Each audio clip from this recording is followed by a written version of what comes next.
Peggy 18.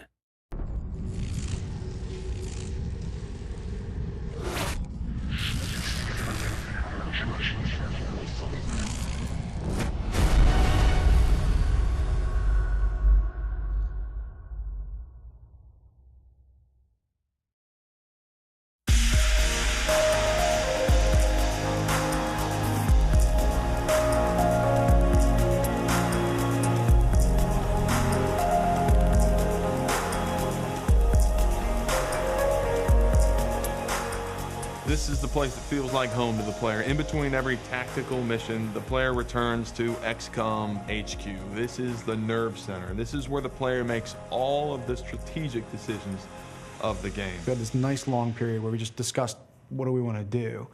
And when we started talking about the base, we would always refer to it as the ant farm, I think, and Jake would talk about it in terms like, you want it to be like a diorama. And so I was going more along the diorama path where we were trying to make it a little more horizontal, a little bit more like a level. And we explored a bunch of different options with that, and it never really worked. And then one day, my lead tech artist and my lead character artist came in and they said, what if we actually did make this an ant farm? Let's mock something up and show me what what you think we're talking about.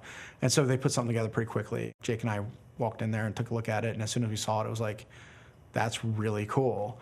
The idea was to take this base and make it feel like a living diorama where the player felt the soldiers that he interacted with had a home. On top of that, the player customizes the base. It's not a static experience. The player chooses how to excavate the earth beneath the base and add new facilities, and those facilities have big impacts on gameplay. Mission control is really important because that's where the geoscape is, and that's the heart and soul of the game. That image of Earth hanging as a jewel in the universe, it's very iconic because that's what the player's protecting. In a lot of ways, that's the character of XCOM. The entire base was sort of designed around the geoscape. So we started with the globe, and then from there, everything kind of spoked out. You start out with the hub, or the ant farm. It's a really cool base that the player has complete control over. You have these static rooms that you start with. We mentioned mission control. Then you also have engineering. You can build things like med packs, you can build all kinds of weapons, different armors, satellites, which you can then deploy on mission control to have a better view on the world and protection on the world. There are the laboratories. The player can build these out and really speed up the rate at which research progresses. Then you have the barracks, and this is where you do the promotion of your soldiers and the customization of your soldiers. We have the officer training school, and that gives big squad-wide tactical benefits to your soldiers. Then you have the hangar, which is another static facility, and that's where you manage your interceptor jets and give them different weapon loadouts. You can even eventually upgrade the interceptor itself. There are workshops, which also speed up the rate that manufacturing progresses. So those are the static rooms that you're going to see in the beginning of the game, and this is just the tip of the iceberg. You can then excavate deeper and add dozens of different room types below these static rooms. We have the Foundry, which is an upgrade center for, you can upgrade how your weapons work. You can create all new items for your soldiers to use. It's sort of like the one-stop upgrade center for your troops. You can capture a live alien and place them in the alien containment facility and see them sort of just pissed off in the containment facility. You can see a muton banging on the glass, or a sectoid trying to somehow mind merge his way out of the containment facility. All of these facilities have adjacency bonuses, as we call them. It really matters not only what you build, but where you build it. Certain facilities get bonuses for being built next to each other. You may get rebates on materials if all your workshops are built together, or you may get more power out of your power generators if they're built horizontally. The way you build your base definitely has an effect on your play style, on the way that the game progresses.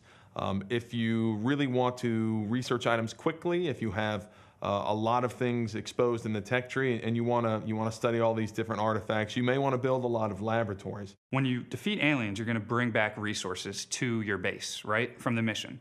So then you can bring these resources to the scientists in the science lab. Science labs is the first room that players will probably learn about. They can bring these resources that they got on the battlefield, might not know exactly what they are, but this is sort of where the magic of the tech tree unfolds, and you can start researching these different things from combat. Eventually, as you research them, you'll then be able to build these items in engineering. At the same time, if you want to build a lot of new armors, a lot of new weapons for your troops, if you want to outfit your soldiers, you may want to focus on workshops.